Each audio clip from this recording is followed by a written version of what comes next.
अस्सलामुअलैकुम दोस्तों। माजी की मारूफ पाकिस्तानी फिल्म स्टार रेशम ने अदाकारा मीरा को लोगों की चुगलियां न करने का मशवरा आखिरकार दे ही दिया है। हाल ही में रेशम ने कॉमेडियन मेज़बान अहमद अली भट्ट के पॉडकास्ट में शिरकत की, जहां उन्होंने अपने कैरियर और पाकिस्तान की सियासत समेत मुख्तलिफ मौज़ूआत पर गुफ्तगू की।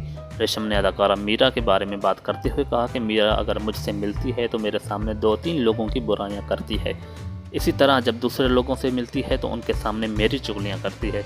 उन्होंने कहा कि मुझे हाल ही में मालूम हुआ कि मीरा ने लोगों के सामने मेरे बारे में बुराइयां की हैं, जिससे ये साफ ज़ाहिर हो गया है कि अदाकारा मीरा किसी की भी दोस्त नहीं है। अदाकारा ने कहा कि मीरा ने अच्छे बनने का लिबादा ओढ़ा हुआ है, वो सबके सामने अच्छे बनने की कोशिश करती है। रेशम ने मज़ीद कहा कि मीरा को किसी एक दोस्त के साथ तो ईमानदार होना चाहिए, उन्होंने अब इस उम्र में चुगलियाँ छोड़ देनी चाहिए। जी दोस्तों, आज की वीडियो हमने आपके साथ शेयर की। मज़ीद वीडियोस देखने के लिए हमारे YouTube चैनल को सब्सक्राइब कर दें।